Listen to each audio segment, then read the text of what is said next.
No heels for me. My heel days are over.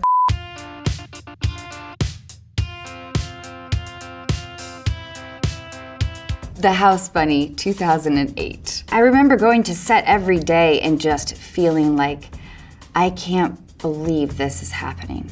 I had 72 wardrobe changes and worked with the brilliant Mona May. She had the dressing room for our first fitting, all in like pink couches, like heart pillows. The whole thing was for me to feel like I was in character. And she gave me this super platinum wig to wear.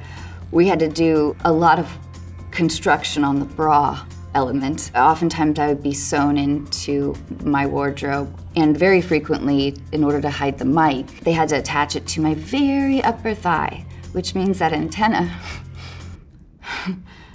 you're very aware of the antenna. Let's just put it like that, Mom, okay? I brought these to share with you. Every person should have a pair of these shoes. They make you feel all powerful. I'm lucky enough that Mona gave me, I think, 4 pairs. These are life-changing, guys. I think I had never shown that much of my body, and at first, I remember feeling like I'm the lead of this movie and I'm a producer on it. Sometimes crew tends to think of you as your character a little bit. I just was uncomfortable feeling so skimpy, I guess. But then something happened. Somewhere along the way, I felt really good wearing those clothes. I didn't know that was a part of my personality. It was really fun. It was a life-changing movie for me in a lot of different ways. I look back on that time with so much love. It was just really special. Just Friends 2005. Alexandra Welker, who is just brilliant, gave me the most outrageous costumes, and it helped me play one of the worst people I've ever played. And it was so much fun. And look what I brought. Dun, dun, dun, dun, dun. Daddy, we're down. Daddy, we're down. Samantha James. Oh, God, I love her. Get out of my way. The director, Roger Cumble, who I adore, he wanted to really expand. Samantha initially was written as sort of simply bratty, I think, and spoiled. And he wanted to make her crazy, and I was on board. It was a blast, Darla.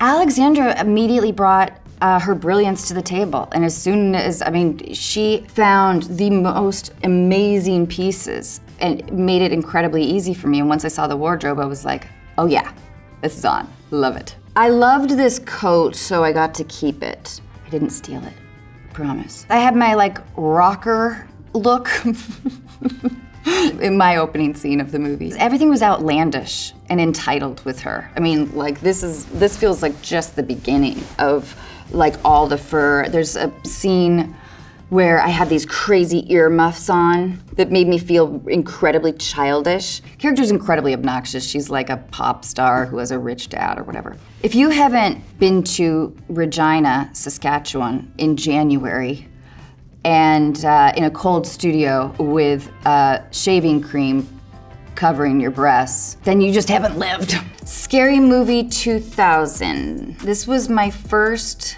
movie, and it was my first audition in Los Angeles. I auditioned for Scary Movie, sent in the tape. They asked me if I'd be willing to fly myself down. So I did. I used my mom's miles, and I got the job. I was terrified. My college roommate said, "Oh God, Anna, you're not funny." And I said, I know. But turns out my face is really active, is what I've discovered. I auditioned as the bleached blonde that I am. They told me immediately that I needed to get my hair dyed. So I said, can it be like licorice black? I want it so black. I've always wanted to win an award just so I can publicly thank Keenan Ivory Wayans for casting me in Scary Movie. I didn't even have an agent at that time. I didn't have a headshot. I'm so grateful for him trusting in me and for him kind of teaching me what this process was. So thank you, Keenan Ivory Wayans. The Dictator 2012. Oh man, I played Zoe. My character owned a natural food store that was also fairly disgusting. We actually shot in a real natural food store that was, I don't know if I would personally shop there necessarily, and I'm not afraid of much. Like, I've never had food poisoning because I have a stomach made out of iron. I wore a short brown wig and baggy overalls, baggy everything, and I grew up my armpit hair. As soon as I was cast, they said, oh yeah, would you grow out your armpit hair? And I said, sure, yeah, cool. I don't know why I was this delusional. I sort of thought it would come in like kind of wispy and blonde. Like, you know, I hadn't seen it since ever, really. We were shooting summertime in New York. So there's lots of tank tops and whatnot. My hair was not like gentle and blonde and wispy. It was gnarly. It was long and curly, but not like full curl. It was like, and it was dark. And I had mixed feelings about it. So as soon as I was wrapped, I went home. We wrapped at like 6 in the morning. We had a long day. And I was in the shower and I was like, I'm wrapped, baby. Oh, well, it wasn't quite that fast. It was a lot more like this for a while. But it was a great life experience. Hailing a cab, being a bleach blonde in New York with an amazing, statement. The Estate 2022. I play a character named Savannah who swears a lot and has some really dumb ideas, but she's very sincere. She's gonna get this money. Dana Embry was our costume designer. When Tony and I arrived, we had 1 day of prep before shooting, and Dana was so brilliant. She had such a strong vision. I mean, all my clothes were vintage. I wish I could have kept some. It makes our job so much easier when a costume designer has a great, strong vision. Even if it's not exactly what you had planned for. I love that kind of collaboration because it gives me so much clarity. And the idea of, I think a lot of actors might be like this, but the idea of shoes, because it kind of affects your whole posture, your whole drive for the day. She gave me these these old beat up cheap boots, and I just lived in those. It was awesome. No heels for me.